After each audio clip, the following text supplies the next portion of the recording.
কর্মটা যারা করে এরা আবার নিজেদেরকে শ্রেষ্ঠ বুদ্ধিমান মনে করে।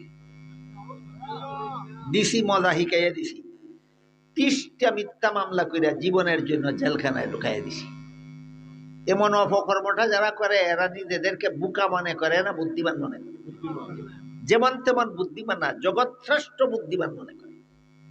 এই সমস্ত বুদ্ধিমানদের জন্য একটা সুসংবাদ আছে হাদিসে, একটা সুসংবাদ আছে। হাদিসটা হইল, আল্লাহর রাসূল বলেন, কেউ যদি জেনে শুনে কারো বিরুদ্ধে মিথ্যা মামলা করে আর কৌশল করে আদালত থেকে রায়টাও নিয়ে যায়। মিথ্যা মামলা করলে স্বাভাবিকভাবেই আদালতের রায় নেওয়া যায় না কৌশল করতে হয়?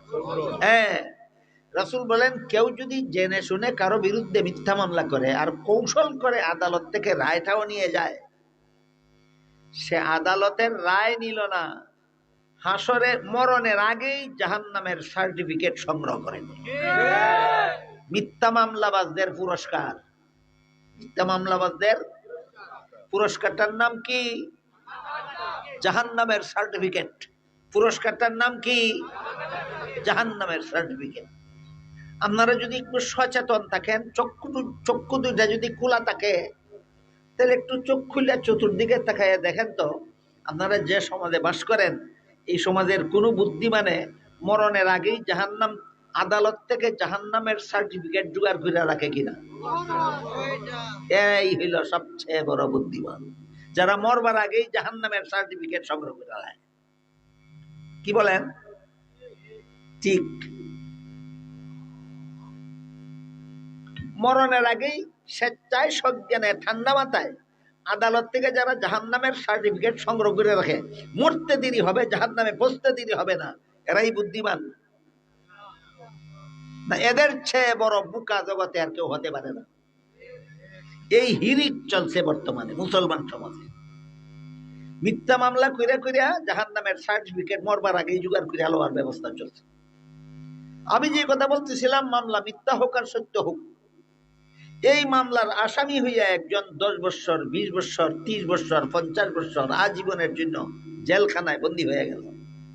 সে আলেমও না, আলিমের ছাত্রও না, সবাই আসতেও পারে না আলেমের কথা শোনার জন্য।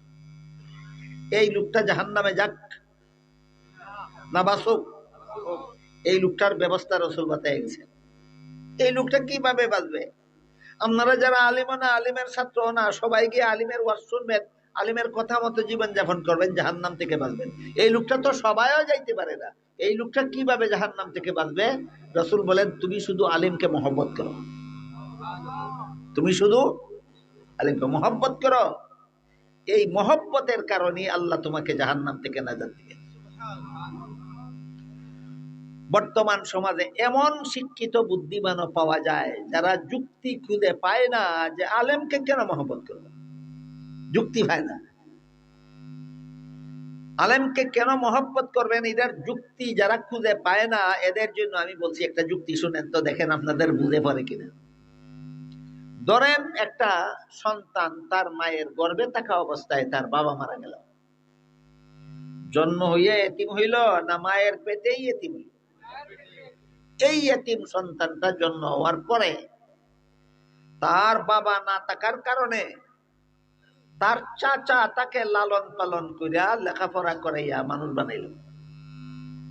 বলুন তো আপনারা, সন্তান জন্ম হলে পরে তাকে লালন পালন করিয়া লেখাপড়া শিক্ষা দিয়া মানুষ রূপে গড়ে তোলার দায়িত্বটা আসলে কার? আবার বাবা না থাকায় কে করে দিল? তাহলে কার কাম কে করলো? বাবার কাম চাচাই করলো। এখন যদি কোনো মুরব্বী তারে কইন বলে তুই তোর চাচারে বাপের মতো সম্মান করবে, যুক্তি নাই। যুক্তিটা কি বলেন তো? বাপের খাম চাচাই করিয়া দিছে, তোরে যখন তোর বাপের খাম চাচাই করিয়া দিছে, তুই চাচারে ওই বাপের মতো সম্মান করবে। ঠিক তেমনি ভাবে রাসূলের চাচাতো ভাই হযরত আব্দুল্লাহ ইবনে আব্বাস রাদিয়াল্লাহু আনহু বলেন, উম্মতের আলেমকেও নবীর মতোই সম্মান করতে হবে। কারণ নবীরা দুনিয়ার মানুষকে জাহান্নাম থেকে বাঁচার পথ দেখাতেন, নবী নাই, দায়িত্বটা আলেমদের। কার কাজ কে করে? বাপের কাম চাচাই করলে যদি চাচারে বাপের মতো সম্মান করা লাগে, নবীর কাম আলিমে করলে আলিম রেখার মতো সম্মান করা লাগে। ইবনে আব্বাসে বলছেন, তফসিরও লেখা আছে। যুক্তি নাই? বলেন, আলেমকে সম্মান করার আর মহব্বত করার কোন যুক্তি নাই? অনেক যুক্তিবাদীর আবির্ভাব হয়ে গেছে এই যুগে, খালি কথায় কথায় যুক্তি তালাশ করে। হের এই গান্দা মস্তিষ্কে যুক্তি বুঝে না আসলে হয় কথাটা অযৌক্তিক। কি বলেন? আলেমকে মহব্বত করো রসুল বলেছেন, অযৌক্তিক না চূড়ান্ত যুক্তিসম্মত? চূড়ান্ত যুক্তিসম্মত। হাকিমুল উম্মত হযরত আল্লামা আশরাফ আলী থানভী রাহমাতুল্লাহি আলাইহি আল মাসালিহুল আকলিয়া নামক কিতাবে লিখেছেন, ইসলামে এমন কোন বিধান নাই যার পক্ষে চূড়ান্ত কোন যুক্তি নাই।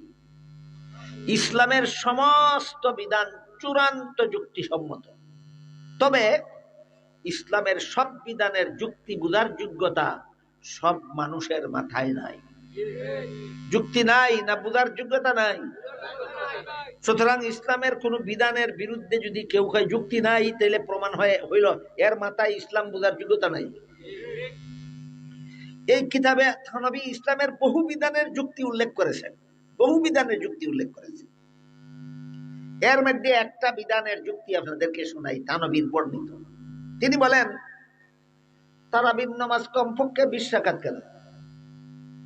তারাবির নামাজ কমপক্ষে 20 রাকাত, এটা ইসলামের একটা বিধান। যারা কয় 20 রাকাত না 8 রাকাত, এরা বাতিল, গুমরা, পথভ্রষ্ট। এরা কোরআনও মানে না, হাদিসও মানে না। হাদিস মানার দুহাই দেয় আপনাদেরকে দুঃখা দেওয়ার জন্য।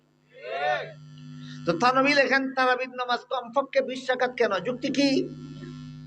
থানভীর যুক্তিটা আপনারা বুঝেন কিনা দেখেন। আমি ঠিক মতোই বুঝছি, আপনারা বুঝেন কিনা দেখেন।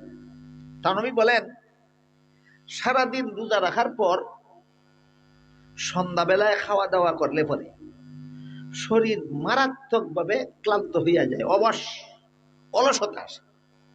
সারাদিন রোজা রাখিয়া সন্ধ্যার পরে খাওয়া দাওয়া করার পরে শরীর অলসতা আসে, আসে কিনা? এমন অলসতা আসে যে এটা এশার 9 রাকাত বা 13 রাকাত নামাজ পড়লেও এই অলসতা দূর হয় না।